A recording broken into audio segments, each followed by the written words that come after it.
minggu depan bisa offline ya.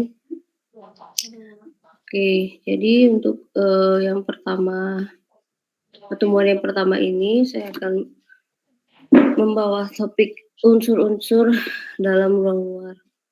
Oke, sebelumnya di semester lalu kalian ada dapat mata kuliah pengantar perancangan ruang luar?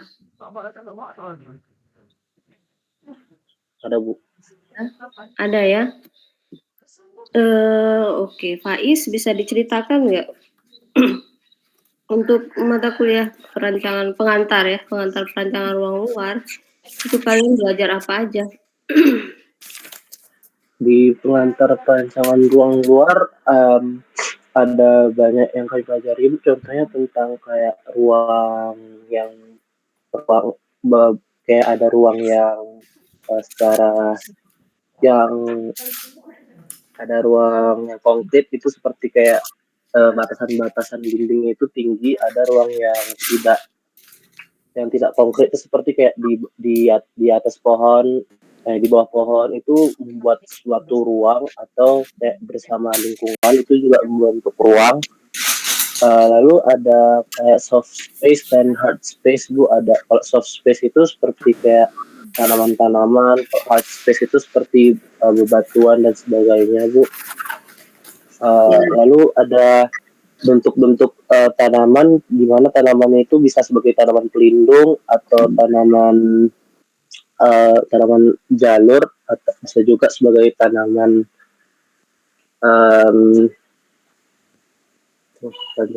pelindung juga tanaman hias Bu. Oke, berarti masih dasar-dasar ya pengantar, namanya juga pengantar ya. Oke, terima kasih Faiz.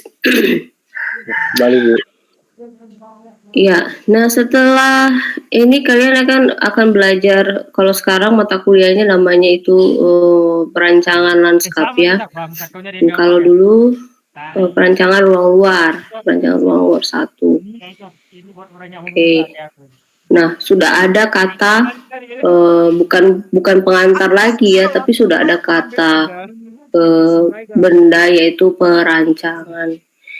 Kira-kira kalian ada bayangan nggak? Kan memang ini mata kuliah wajib ya, harus kalian ambil. Ada bayangan nggak setelah mempelajari perancangan lanskap ini, apa harapan kalian?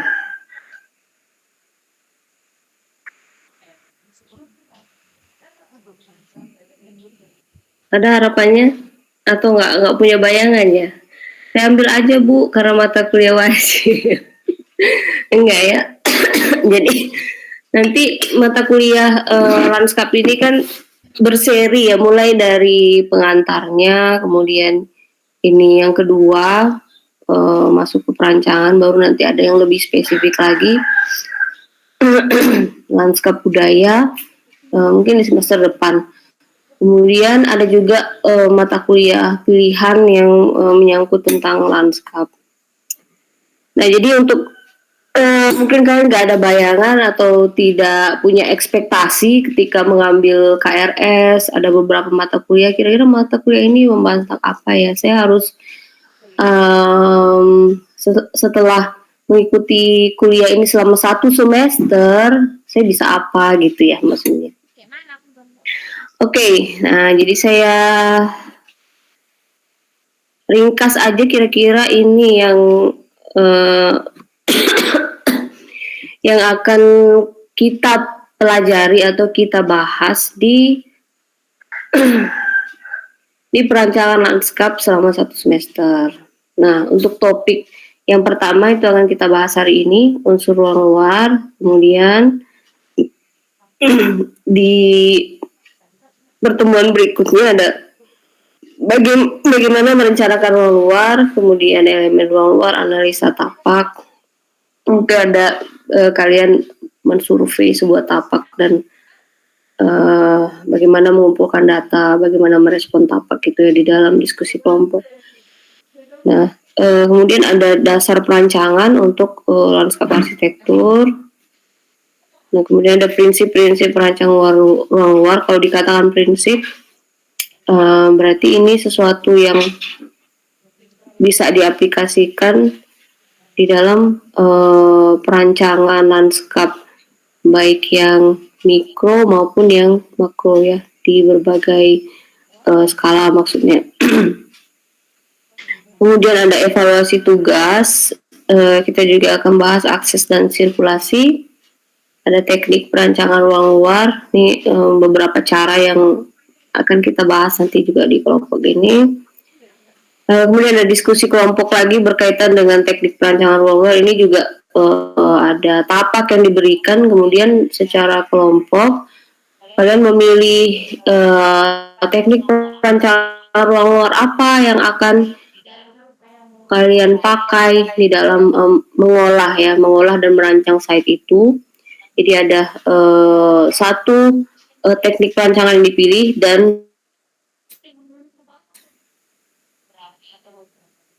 yang utama maksudnya, dan ada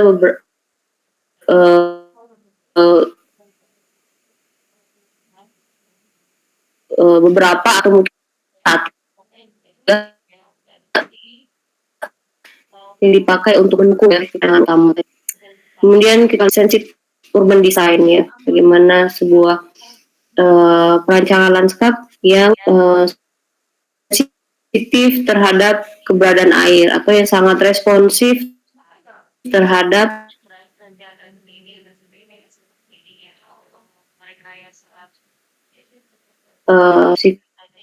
air ya. Yang terakhir nanti ada grading itu rekayasa. Ini topik-topik untuk perancangan lanskap di semester ini. Oke, nah sebenarnya merancang ruang luar itu bagaimana prosesnya? Apakah kita merancang bangunannya dulu baru ruang luarnya atau sebaliknya ya prosesnya ya? Nah, namun yang utama harus dipertimbangkan adalah tujuan dari ruang luar itu sendiri ya, dirancang untuk apa. Kalau mau meletakkan sirkulasi, bagaimana bentuk sirkulasinya, di mana aksesnya. Mungkin ada beberapa di antara kalian juga yang pernah mengingat mata kuliah Dasper, ada membahas juga tentang akses dan sirkulasi. Dan di ruang luar juga ada yang namanya akses dan sirkulasi. Akses itu selalu berhubungan ya dengan sirkulasi. Nah, jadi semua elemen yang ada di ruang luar, zona-zona yang ada di ruang luar itu dirancang untuk apa tujuannya. Nah, yang namanya ruang luar itu selalu jadi tempat peralihan antara batas luar tapak ya, zona publik ke dalam bangunan. Peralihannya itu adalah ruang luar. Nah, kemudian selain peralihan dari area publik tadi, contohnya jalan besar, jalur pedestrian gitu. Nah, misalnya tapaknya juga masih ada area samping. Nah, area samping itu digunakan untuk apa? Apakah memerlukan sirkulasi juga, atau misalnya hanya sekedar untuk estetika? Nah, jadi perlu dipertimbangkan apa tujuannya ya. Nah, kemudian pertimbangan berikutnya adalah kegiatan apa saja yang ada di ruang luar. Jadi sama seperti kita ketika merencanakan ruang dalam ya. Di Dasper kalian pasti sudah pernah menganalisa tentang kegiatan di ruang dalam. Nah, ruang luar itu juga ada kegiatannya, ada fungsinya masing-masing, ada zoningnya masing-masing, ada usernya masing-masing bahkan. Contohnya tadi kita akan bahas tentang area parkir ya. Area parkir itu kadang dipisahkan antara user atau bisa juga konsumen dengan pengelola. Nah, area parkirnya terkadang dibedakan ya. Kemudian ketika area parkir dibedakan, maka aksesnya juga dibedakan, sirkulasinya juga dibedakan. Kemudian ada sirkulasi juga untuk misalnya servis ya, contohnya restoran, dia memerlukan area loading dock, berarti kan ada sirkulasi servis, ada area untuk servisnya, bongkar muat barang dan lain sebagainya. Kalau untuk rumah tinggal mungkin lebih sederhana ya, rumah tinggal luarnya bisa untuk parkir, untuk taman, mungkin untuk berkebun, untuk rekreasi, bersantai maksudnya ya di ruang luar. Atau misalnya untuk membantu juga view yang ada di yang dilihat dari ruang dalam. Tentunya ada view yang tidak terlalu bagus ya ketika dia membuka jendela ke arah, katakanlah ke arah samping. Nah, jadi view yang dari luar tapak ini tadi, nah supaya tidak terpengaruh juga ke view ruang dalam ya, bisa dikelola taman atau visual atau view yang akan menutup ya atau menjadi barrier dari pemandangan yang tidak bagus tadi. Nah, kemudian setelah kita memahami atau sudah menganalisa ya apa kegiatan dan fungsinya, kita juga harus tahu ini konteksnya apa. Ada yang tahu konteks? Konteks itu apa ya? Apa yang dimaksud dengan konteks?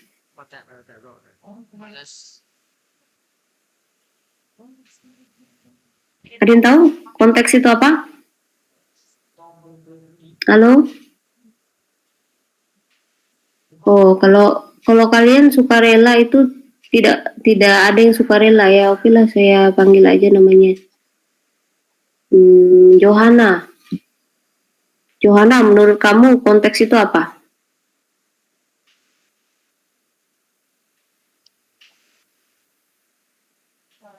Halo, Johanna? Ya. Menurut saya mungkin disesuaikan dengan bangunannya, fungsinya.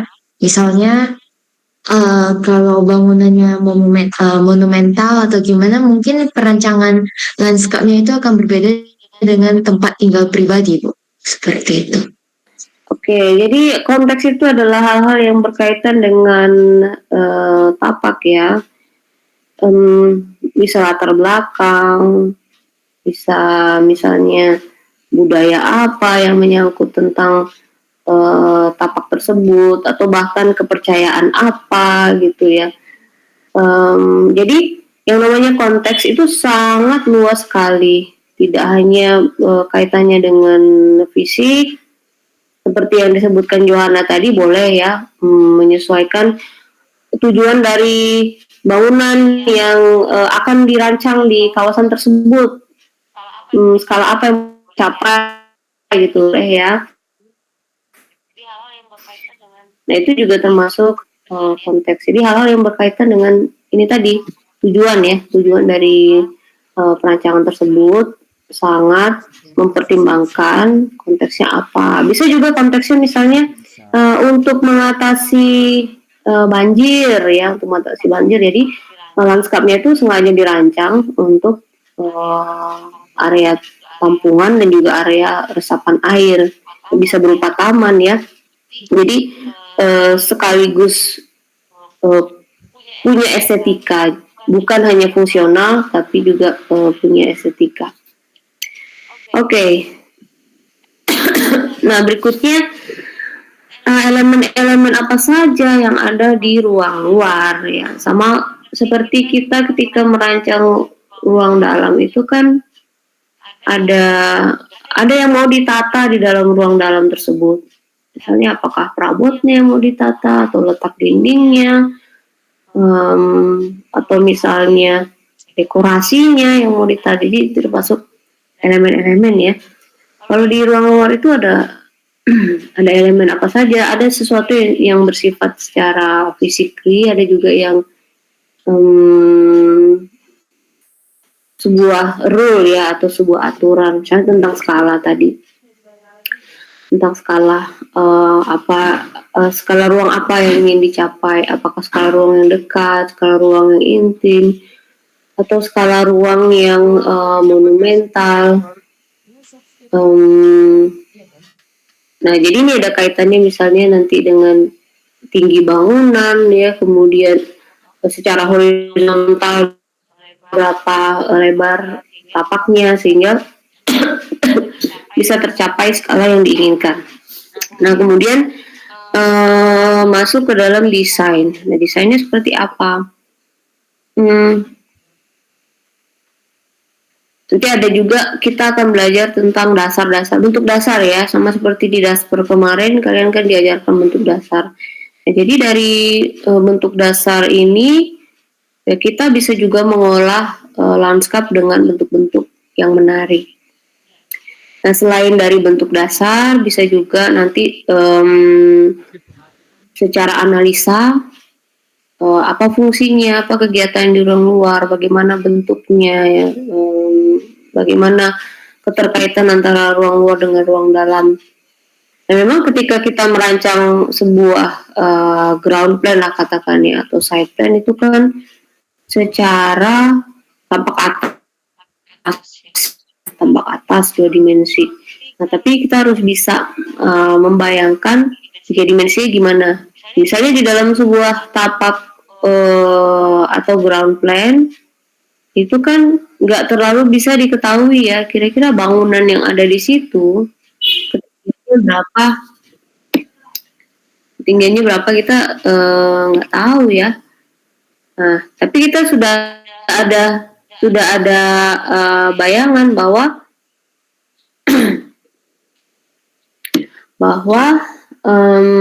bangunan ini mempunyai skala tertentu. Nah, jadi untuk mendukung skala itu apa yang diperlukan di dalam desainnya. Nanti lebih kalau sangat luas sekali ya. Dan kalian di sini juga akan mempelajari beberapa topik yang bisa membantu merancang ruang luar. Misalnya tadi ada teknik perancangan ruang luar, ada prinsipnya bagaimana, ada elemen-elemen apa yang dapat disusun di ruang luar seperti itu. Nah, desain kita akan menata, menempatkan, membuat konsep nih dari unsur-unsur ruang luar. Nah, kemudian apa yang kita harapkan dari penataan unsur-unsur ruang luar tadi? Itulah maksudnya kesan ya, kita sudah bisa membayangkan nanti image-nya gimana, kesannya gimana, atau tadi kaitannya dengan slide berapa ini, slide 5, ruang luar itu punya tujuan untuk apa.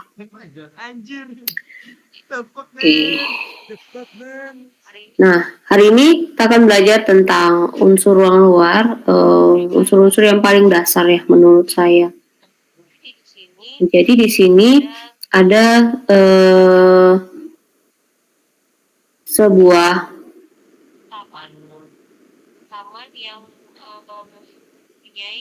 taman yang seperti ini ya.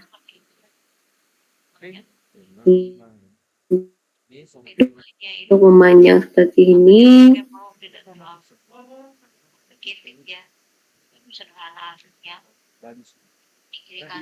Di tengahnya itu ada jalur pejalan kaki, dan di sebelah jalur pejalan kaki itu ada deretan pohon. Nah, kemudian kalau kalian lihat di ujung itu ada bangunan ya yang gedung. Nah, ini dia berada di seberang ya, di seberangnya gedung sate. Di depan gedung sate itu juga sudah ada taman, kemudian ada Kemudian setelah lapangan itu ada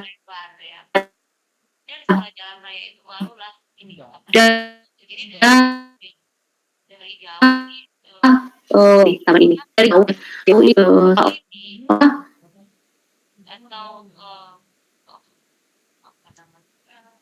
gedung ini atau apa namanya Vista ya Vista.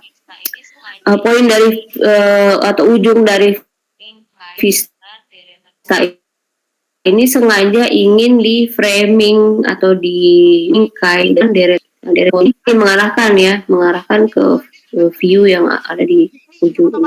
Nah, kemudian deretan pohon ini itu seolah-olah adalah elemen garis tegak ya, garis tegak yang disusun secara linear depan. Nah, garis tegak atau garis vertikal tadi itu mempunyai kesan aksentuasi pada ketinggian, tegak, kokoh, kaku, formal, tegas, dan serius. Oke, nah, jadi tadi yang saya ceritakan, taman itu adalah yang linear yang panjang ini ya, yang nomor 2.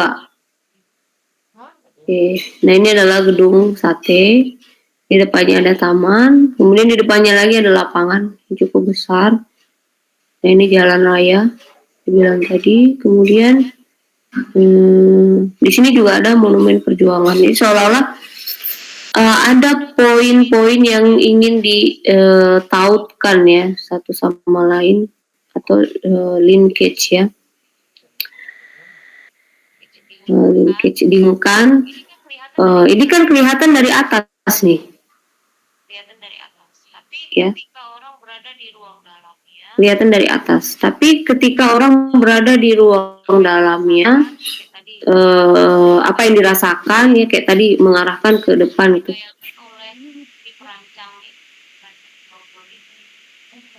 Nah itu semua sudah dibayangkan oleh si perancang ini, si perancang ini meletakkan pohon seperti ini, pohon batangnya tinggi, kelihatan batang aja dari bawah seperti garis lurus. Ya. Jadi mereka sudah si perancangnya maksudnya ya sudah membayangkan ini suasananya seperti apa, tujuannya untuk apa, yaitu untuk menghubungkan ke titik penting yang ada di sini. Nah, titik 1, kemudian ada titik 4. Nah, ini ada monumen perjuangan, kemudian di sini itu tadi gedung sate.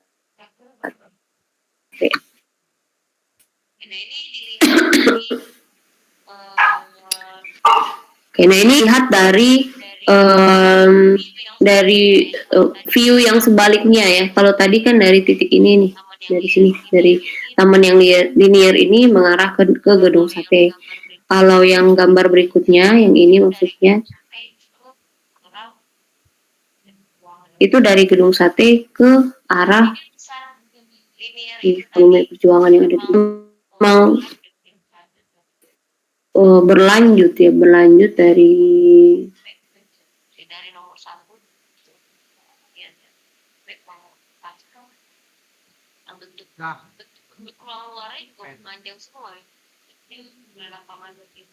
ujung sampai ujung sih dari nomor sampai nomor 4. Untuk mengeluarkan nomor semua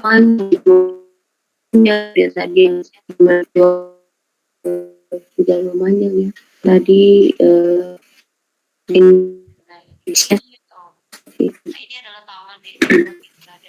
nah ini taman yang mate, kemudian ini yang saya bilang tadi lapangan gazebo. Ini sebuah pemandangan yang dilihat dari lantai paling atas gedung sate. Kemudian ternyata ketika dilihat lagi lurus ke belakang, nah latar belakangnya itu adalah Gunung Tangkuban Perahu. Jadi ini termasuk konteks ya. Mungkin ada juga di slide berikutnya. Mungkin ada di slide berikutnya. Lapangan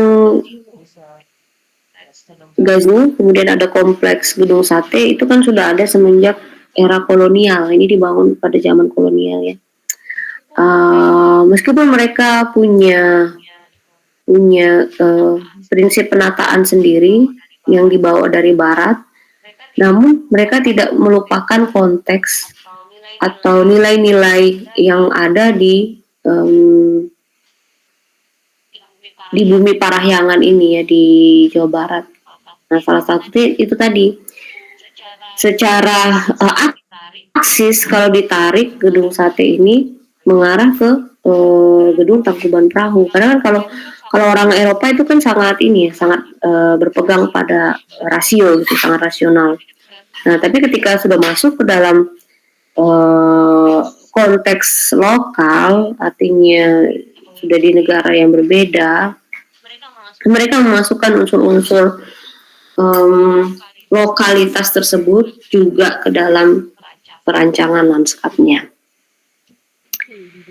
Oke, kemudian setelah kita bahas garis vertikal, garis tegak ya, garis tegak vertikal, berikutnya adalah garis horizontal. Di sini ada sebuah tangga yang cukup lebar ya, yang cukup lebar. Nah, ini membentuk garis-garis sangat kuat kesannya adalah garis horizontal. Garis horizontal itu aksentuasinya pada dimensi lebar, terkesan santai dan tenang karena secara efek visual dia juga memberi kesan lebar itu tadi ya. Oke, nah ini juga sebuah tangga yang cukup lebar sebagai area masuk ke kampus. Terkadang di sebuah kampus ini di ruang luarnya ya, itu juga dipakai untuk banyak aktivitas. Bisa duduk-duduk di tangga ya kan, kayak kalian lah, kalian pasti suka duduk di tangga ya kalau di kampus nunggu. Jangankan di ruang luar gitu, di ruang dalam juga suka duduk di tangga, di luar untuk berdiskusi, kalian juga orang suka duduk di tangga-tangga seperti ini.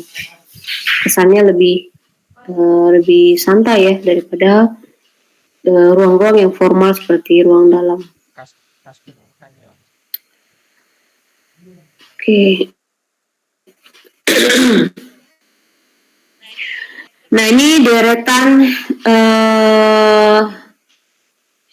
bisa dikatakan tanaman bonsai yang walaupun dia mempunyai batang seperti ini. Ini pasti dibentuk ya, bukan memang bentuknya kayak gini. Ini dibentuk, dipotong. Nah, ini juga bentuk-bentuknya kayak gini. Walaupun dia nggak terlalu kuat secara vertikal, nggak terlalu kuat secara vertikal, garis-garis tegak tadi. Nah, namun dengan penyusunan secara linear seperti ini, ada elemen-elemen yang sama yang disusun secara linear, itu berfungsi untuk mengarahkan mata ya, mengarahkan mata atau visual.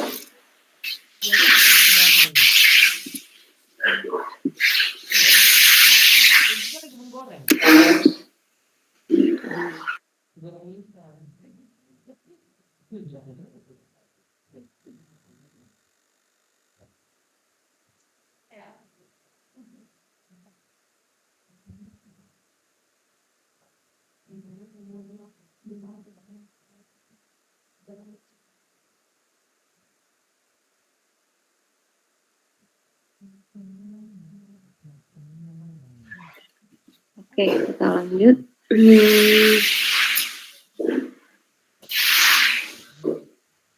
Nah,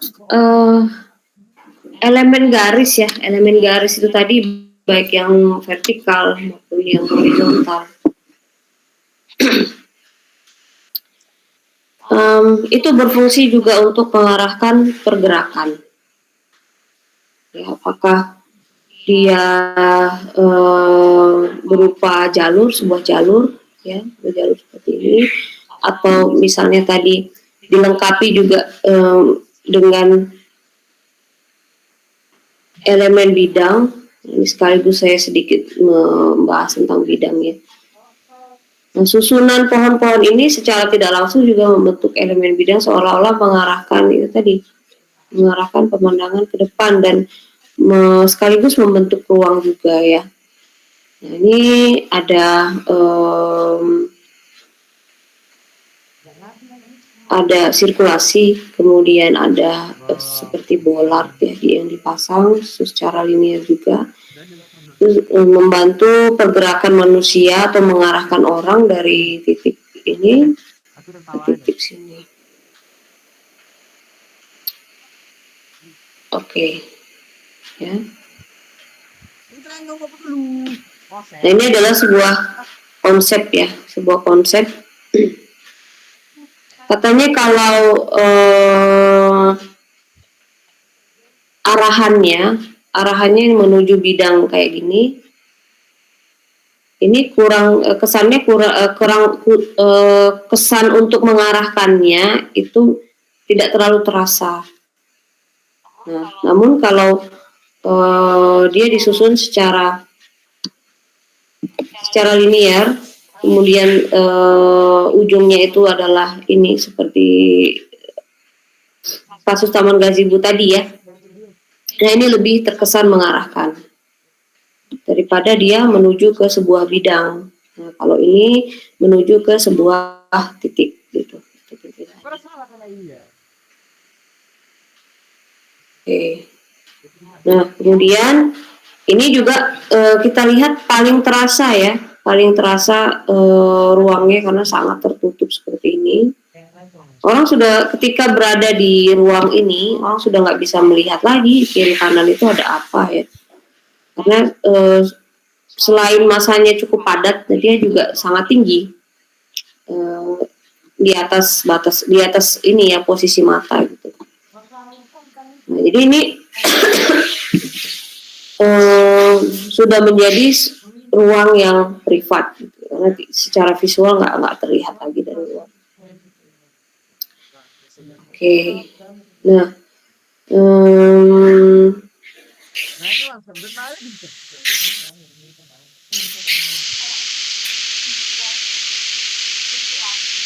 ya.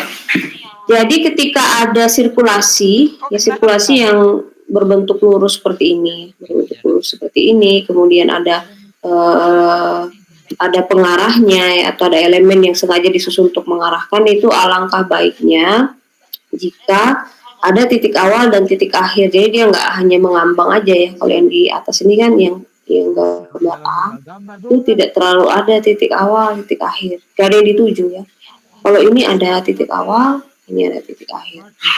Kemudian ada area tengah untuk area berkumpul atau yang paling banyak aktivitasnya nanti di area tengah ini. Nah, ini juga hampir sama ya. Konsepnya tadi seperti lapangan gazebo. Kira-kira ada yang bisa menjawab apa persamaannya? Apa persamaannya?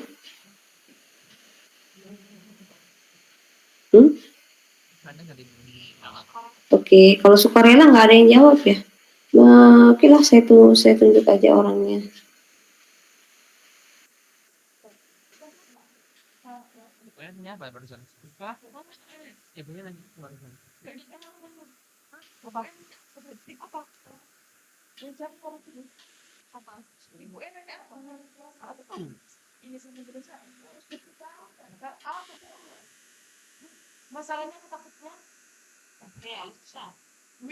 Ya, Wilson, menurut kamu apa persamaannya antara landscaping ini dengan yang saya bahas tadi di Gedung Sate?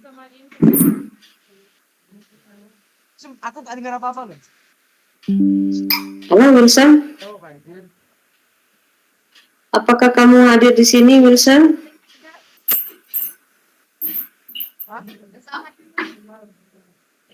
Kalau tidak merespon nanti saya remove ya. Halo Bu. Halo Bu. Iya. Coba dijawab.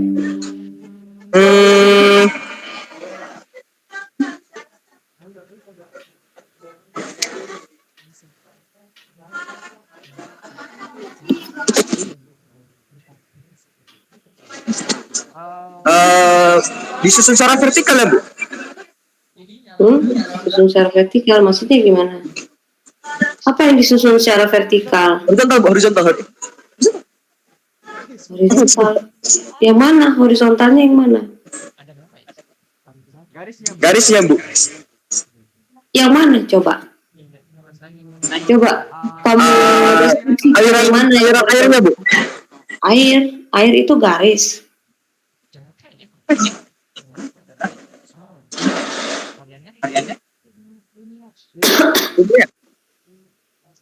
Oke lah, saya beralih lagi ke yang lain ya. Yang lain siapa ini?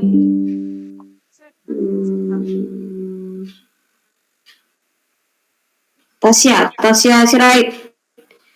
Coba menurut kamu ya, menurut kamu apa persamaan Penataan, astaga. dari penataan yang ada Tasya aja masih di Saten. Sumpah Karena kan di sini tidak ya,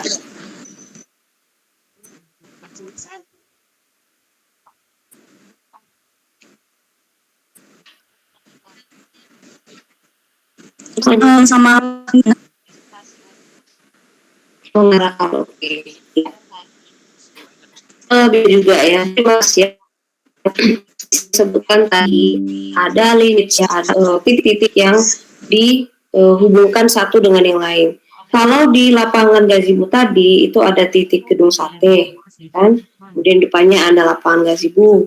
Kemudian di seberangnya itu ada monumen perjuangan. Jadi dihubungkan dengan garis lurus gitu. Kalau kata Tasya tadi diarahkan. Nah, kalau diarahkan berarti dia sudah bicara tentang 3 dimensi. Nah, ketika orang berada di titik ini ya, di titik ini, nah di sini, nah pohon yang ada di kiri kanan itu berfungsi untuk mengarahkan visual ke depan. Jadi secara 3 dimensi ya. Oke, jadi persamaannya adalah antara lapangan gazebo tadi dengan gambar ini itu ada konsep linkage di dalamnya. Kalau saya ulangi lagi ya, kalau di gedung sate itu tadi ada 3 poin penting yang dihubungkan, yaitu gedung sate, lapangan gazebo, dan monumen perjuangan. Kalau di sini ini ada Lincoln Memorial Park, kemudian di sini ada Obelix ya, ini ada Obelix. Ada sebuah taman yang cukup lebar. Jadi kalau Presiden Amerika dilantik itu biasanya memakai lapangan di sini, di area terbuka yang ada Obelix ini. Kemudian di belakangnya lagi itu adalah kompleks White House ya, atau gedung putih. Jadi kalau ditarik garis lurus ini menghubungkan tempat-tempat yang sangat penting. Nah, kemudian nggak sekecil ini, nah di sini masih kelihatan kesan garis lurusnya. Garis lurus adalah ekspresi efisiensi, ketegasan dan gerakan tanpa ruang. Kan orang beralih dari Memorial Park, kemudian bergerak ya lurus ini ke taman yang ada di sini. Kemudian di sini ada taman lagi sampai kepada gedung putih, area gedung putih. Nah, kemudian ada sebuah lain universitas. Konsepnya hampir mirip dengan perletakan auditorium dan juga ya, Tapi ini bukan side plan bukan ya. Nah, ini kalau di kan auditorium. Kalau di sini enggak misalnya ini gedung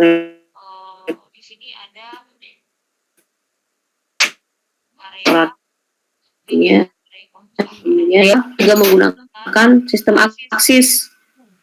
Kalau ditarik garis lurus ini ada aksisnya ya. Kalau aksis itu kan kiri kanannya sama gitu, yang ditata sama, bisa simetris atau asimetris. Oke. Di usul juga gitu ya. Sini ada toilet, di belakang ada lapangan, menggunakan ke lihat di sini lebih banyak area untuk pejalan kaki. Kalau di usul itu kan untuk mobil ya.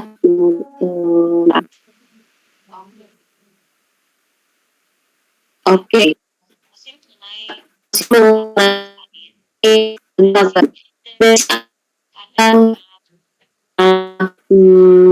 Dua gambar yang hampir mirip tapi sebenarnya beda. Kira-kira datumnya yang mana? Tahu datum ya? Siapa yang bisa menjelaskan datum? Saya tunjuk lagi ya. Berikutnya, Afif benda apa?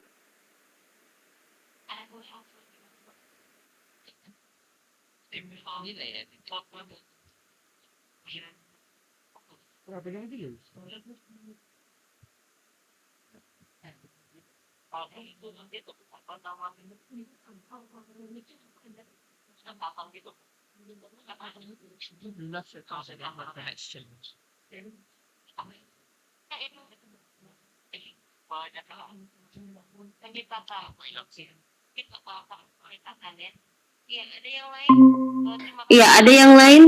Terima kasih ya Afif. Ada yang lain? Oke, saya tunjuk lagi lah. Ananta, datum itu apa menurut kamu atau yang sudah pernah kamu ketahui? Kalau menurut saya sih Bu, itu pemisahan Bu, biar dua objeknya itu nampak bagiannya di arah mana Bu. Oh, justru pemisahan ya. Oke.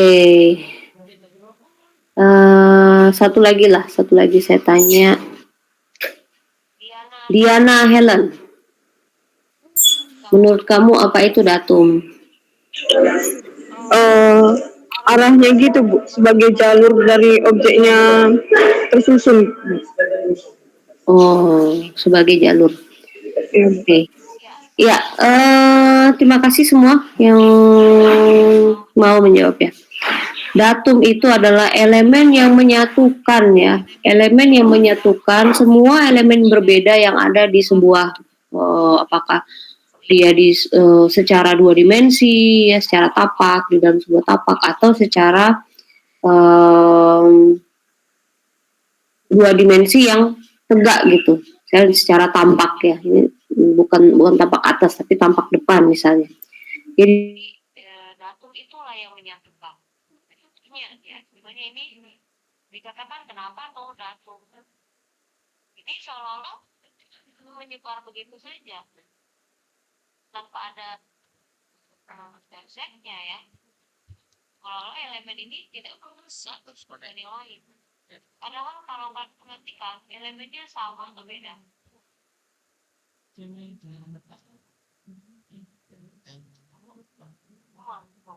Jelasin dong punyamu. Enggak full. Iya ya, fungsinya sama atau beda? Sama. Betul. Saya mau beda begitu ada satu begini. Ada Ini cari social grade dulu. tapi Ini dengan meletakkan garis di sini. Semua elemen yang ada di dalam tapak ini itu udah saling berkaitan, udah punya konsep satu sama lain. Ini ya bisa lah. Ini ada persegi panjang, ini ada bentuk seperti Dan kotak itu berada di Mungkin udah boleh lah itu ya.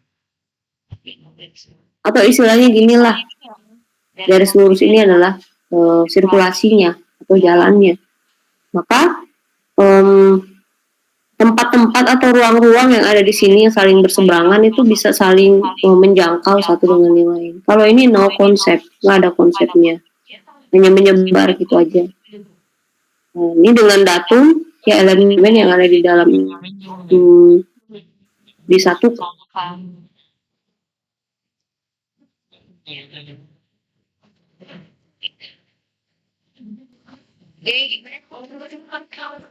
Kita masih bahas tentang garis ya.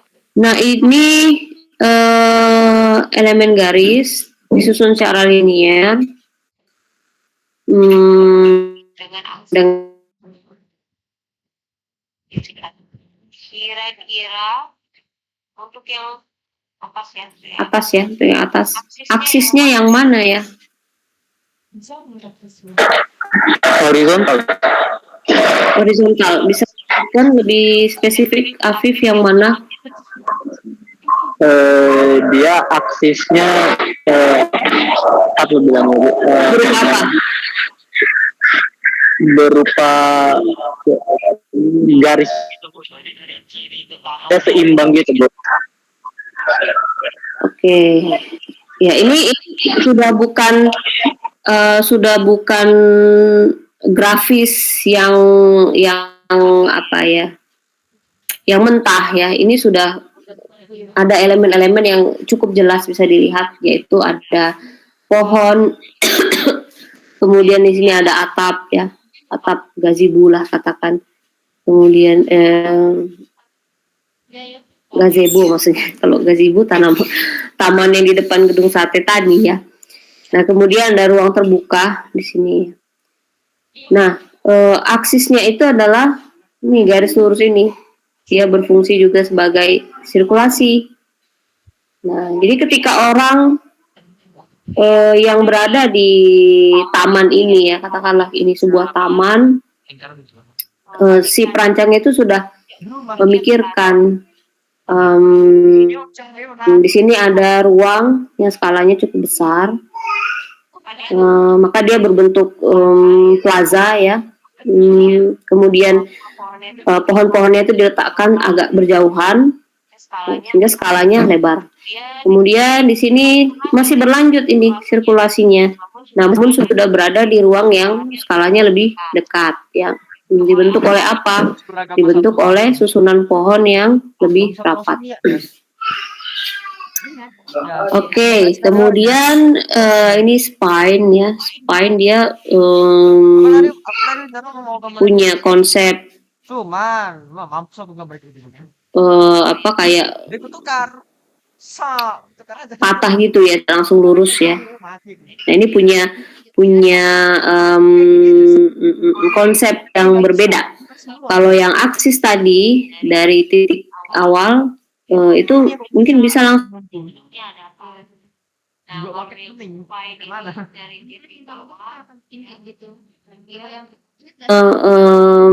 memasuki ruang-ruang yang bentuknya berbeda atau tidak seimbang ya, tidak seimbang antara kiri dengan kanan.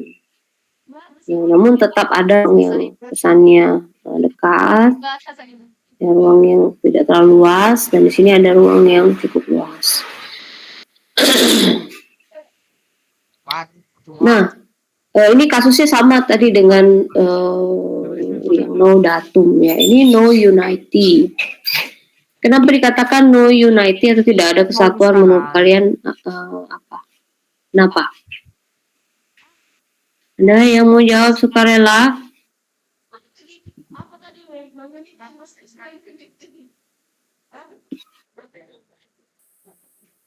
Karena bentuk yang tidak beraturan.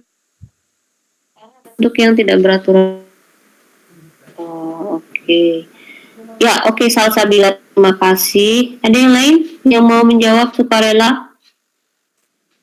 Izin Bu, karena nggak ada elemen yang disebut datum Bu untuk menyatukan semua elemen yang lainnya Bu. Jadi Oh, oke, iya ya, silakan lanjutkan. jadi kayak beracak-acak gitu Bu, nggak ada kesatuannya sama sekali karena nggak ada elemen datumnya di sana Bu. Oke, betul ya. Jadi masih berlanjut ya yang tadi. Nah ini ada pohon, bangunan, ada taman di sini, kemudian ini taman berbentuk bulat, ini taman atau kebun ya, ini kebunnya berbentuk kotak. Nah, nggak ada elemen yang menyatukan. Ini seolah itu aja, tapi ini ada. Dan kalau cuma tapi sama ada banyak kan dan itu tuh kan ada apakah itu atau kalau kita itu pakai tadi teman aksis ya yang kiri kanan sama, tapi bisa berupa ini tadi spine. Nah, Unity created by spine. Nah, jadi ada ruang-ruang yang disusun, ya. Nah, ada datum yang menyatukan antara elemen-elemen itu tadi. Ini pohonnya, jadi terus kemudian di bawah pohon itu ada sirkulasi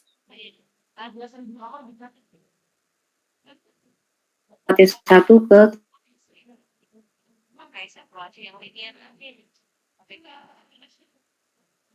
Nah, jadi dengan konsep PG ini lebih terdefinisi, dia lebih ruang ya. Bayangkan seolah-olah ketika kita berada di tempat ini, susunan pohonnya itu seolah-olah menjadi bidang ya, menjadi bidang yang membentuk ruang terbuka yang bulat ini. Nah, kemudian yang lurus sini linier.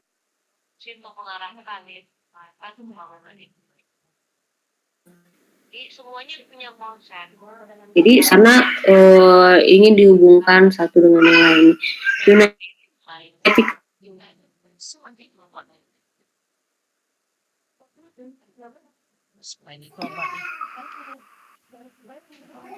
Aku tidak ingat dari tadi. Oke, nah yang berikutnya ini membentuk sebuah batas.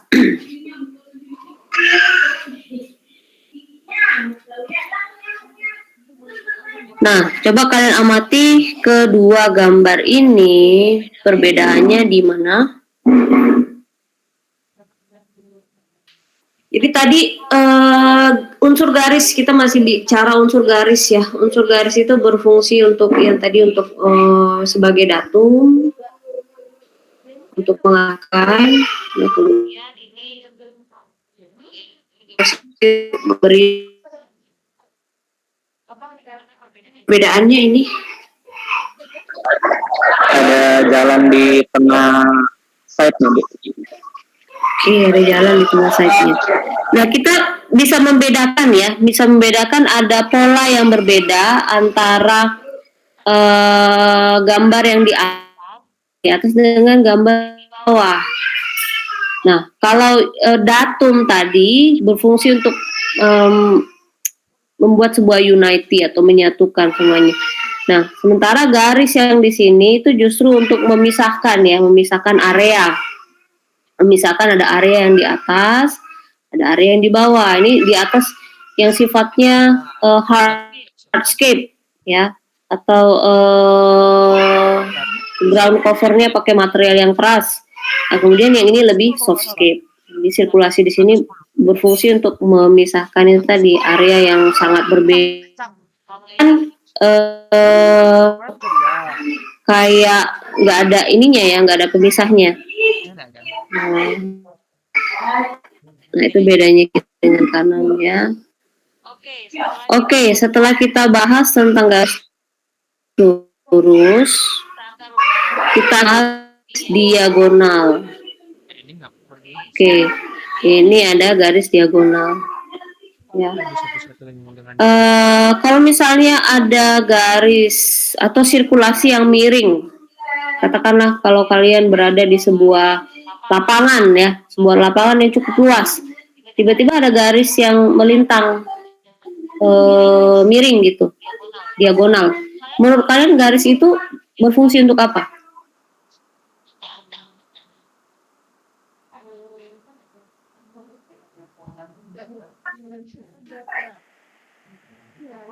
Apa? Garis diagonalnya. Transisi, Bu. Transisi. Oke. Yang lain ada yang mau jawab? Mungkin Luis Armando.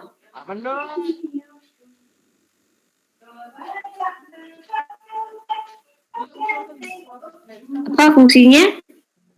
Untuk memisahkan ruang. Oh, misalkan. Hafilah.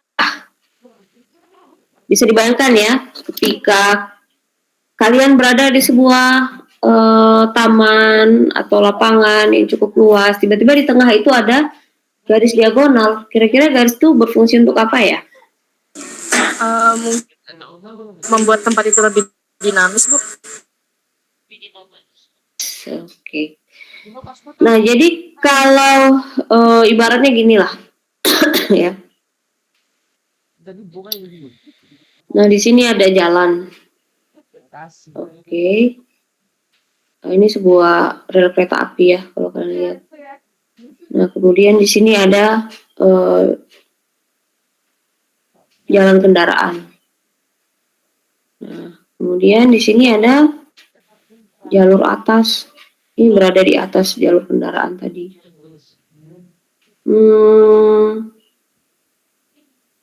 Sirkulasi ini yang warna hijau, itu ada yang dihubungkan oleh sirkulasi tersebut nggak? Ada nggak? Kenapa harus dibuat kayak gini? Ini kan seperti jembatan ya. Kenapa harus dibuat kayak gitu?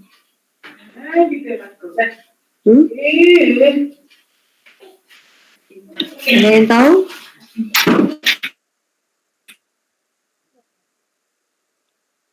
Ya, kenapa dibuat jembatan seperti ini? Karena memang ada area yang dari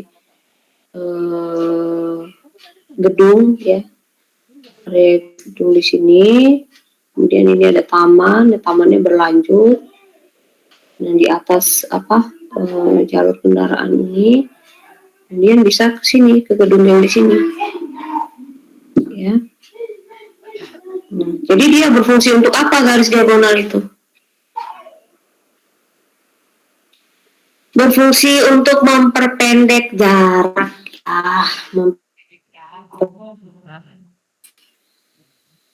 Mendekatkan jarak. Nah, ini lebih jelas ya, mungkin kalian kalau ini kurang bisa membayangkan. Nah, di sini ada kawasan yang berada di katakanlah kiri Danau Sunter. Kemudian ada kawasan yang berada di sebelah kanan. Nah, jadi di sini ada dibuat sebuah garis diagonal. Nah, ini kan memperpendek jarak ya. Kalau misalnya tidak mau garis diagonal itu, Ke sini dulu, baru ke sini. Kan lumayan panjang. Tapi kalau ini seret udah langsung ya, menghubungkan dari titik ini ke titik ini. Jadi berfungsi untuk shortcut tadi dan memberikan kesan yang dinamis. Nah, ini juga coba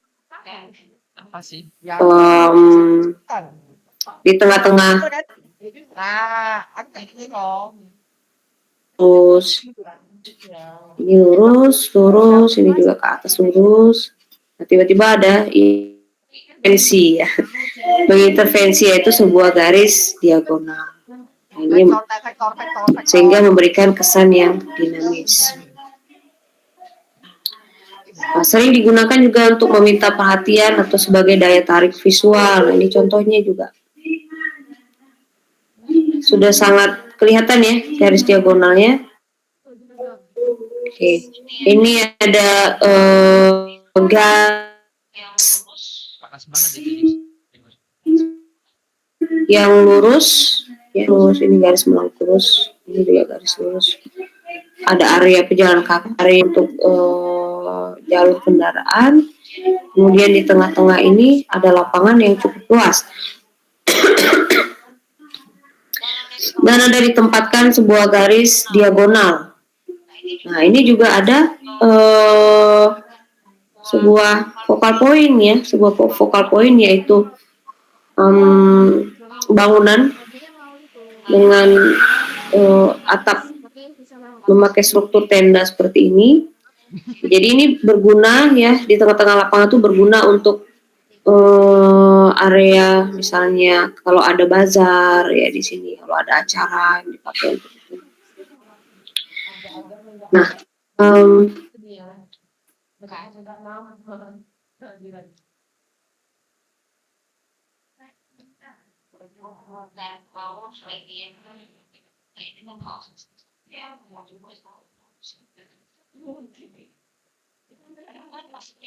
ada garis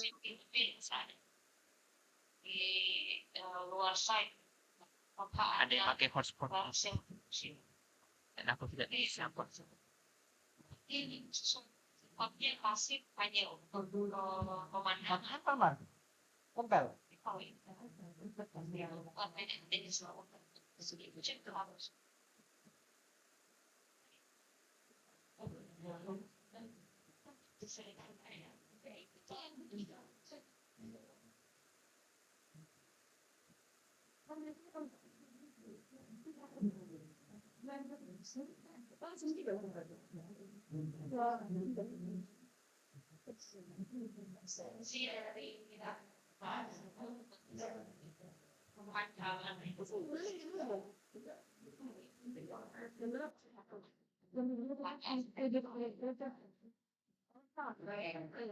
Jadi di sini kalian melihat ada lapangan atau area seperti ini. Kemudian ini ada sirkulasi yang dibatasi oleh kemudian dibatasi oleh ya lapangan itu ada sini semua areanya dibatasi oleh sungai ya, yang adalah badan sungai. Dia kok gak bisa sih. jadi ini yang terakhir ada di sebelah kiri tadi karena saya Siapa ada ikona ini? kemudian di sini adalah sirkulasi manusia dan seputaran di sebelah sirkulasi itu di sepanjang sirkulasi. Ternyata itu ada lain banyak satu jalur untuk berjalan kaki, satunya jalur petir.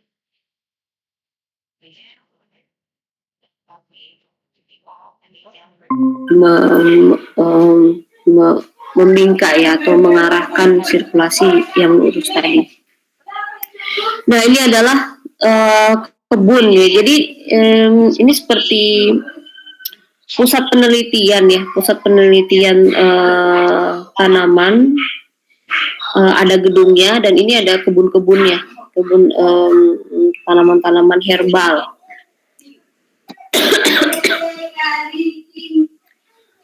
Oke, dengan site yang berbentuk memanjang seperti ini tadi, ya, sirkulasi yang panjang tadi itu berfungsi untuk mengarahkan ke arah gedung yang ada gedung yang ada di ujung, yang dibuat di ujung di sini.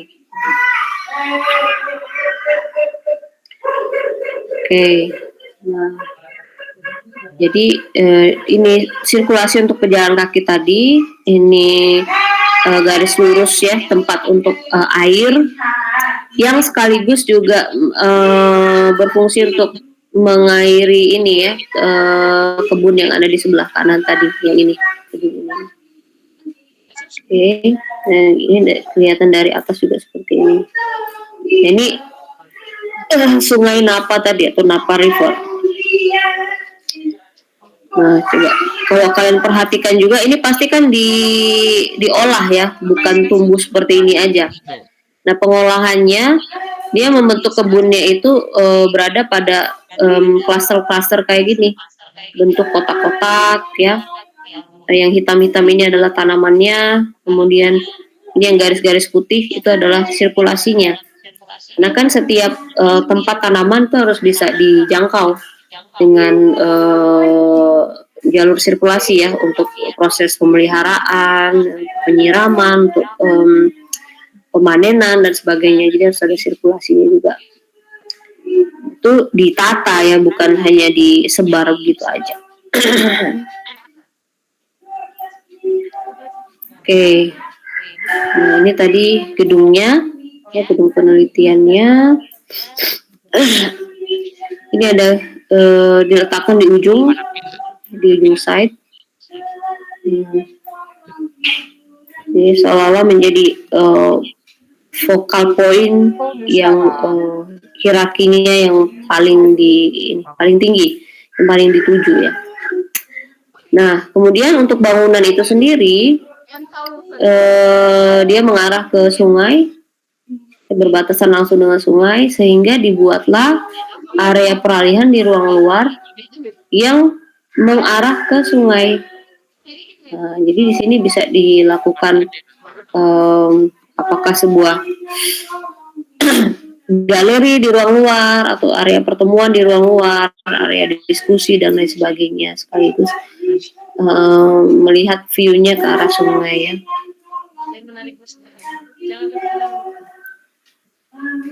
Oke.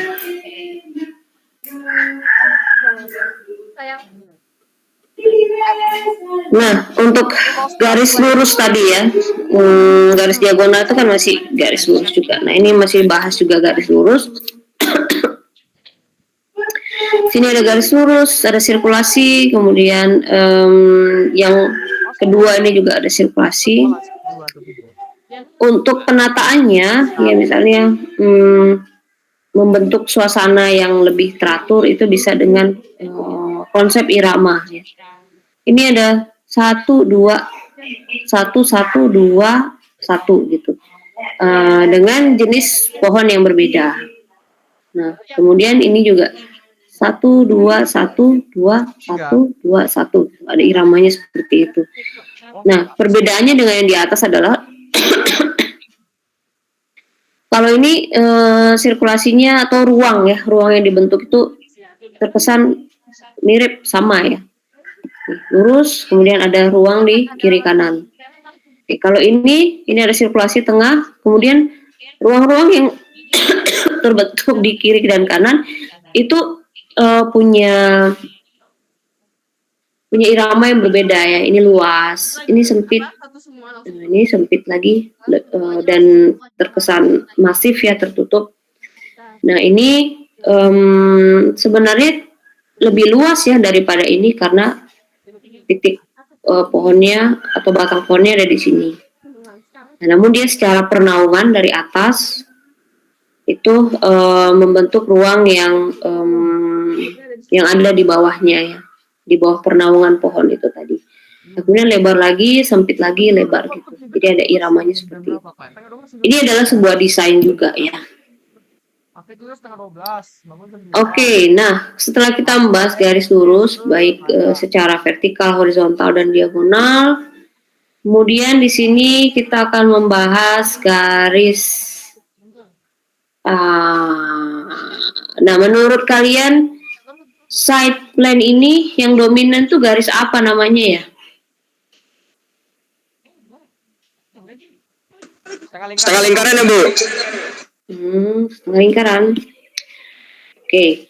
Atau bisa juga disebut yang paling dominan pada gambar ini itu adalah garis lengkung. Nah, ya. Ini garis lengkung. Garis lengkung. Nah, kesannya seperti apa garis lengkung itu? Gimana kesannya? Apa perbedaan secara kesan ya? Garis lengkung dengan garis lurus.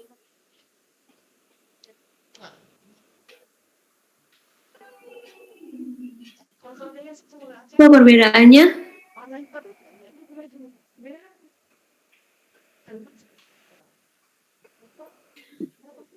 Itu dari gambar ini kira-kira garis lengkungnya memberi kesan yang bagaimana?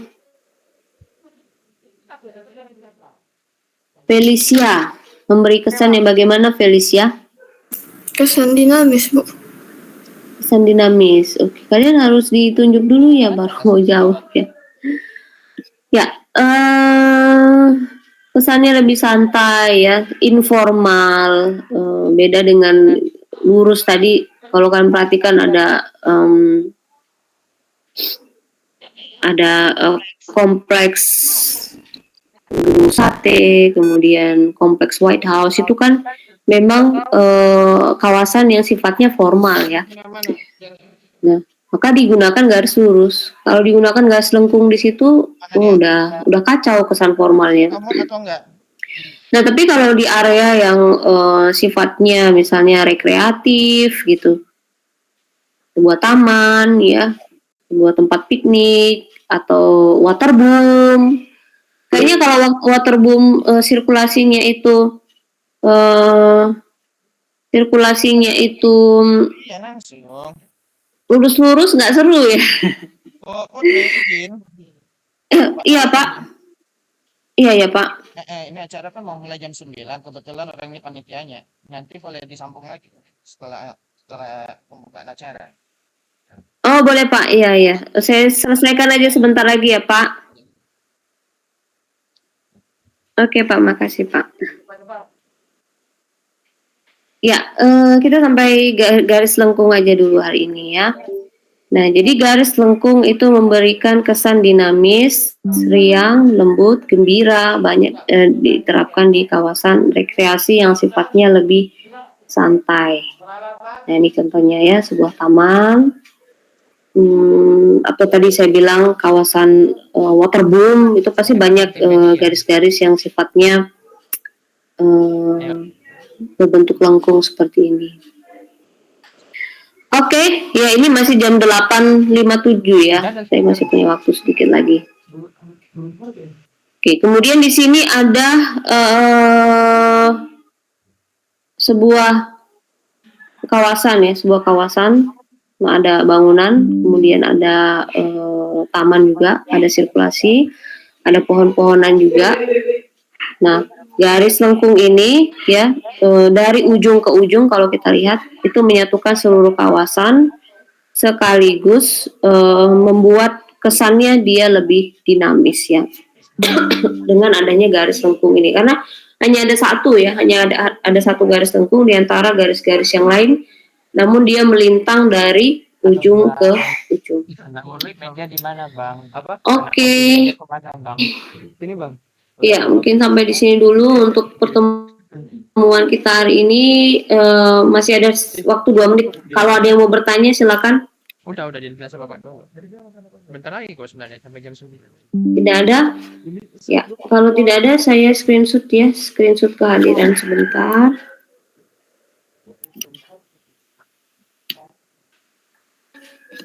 Where you want to sit, huh? You want to sit? Nah.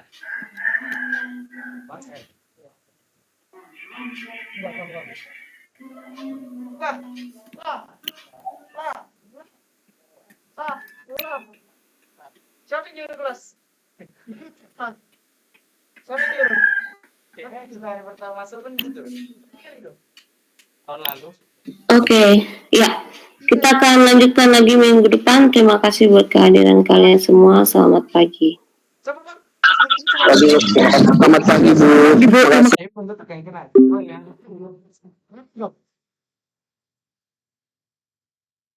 Siap. Ngapain? Di apa? Kenapa nggak dikasih apa-apa? Yang harus sudah dikasih apa itu? Oh, where the desk, where? Banyak orang main sih.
Siapa?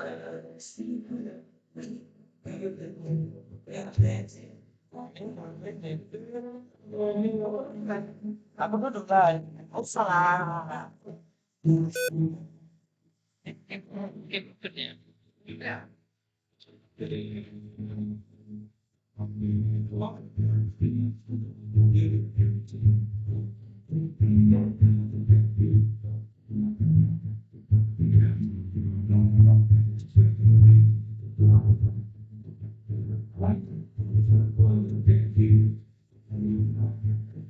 Hands on the way to go. Soal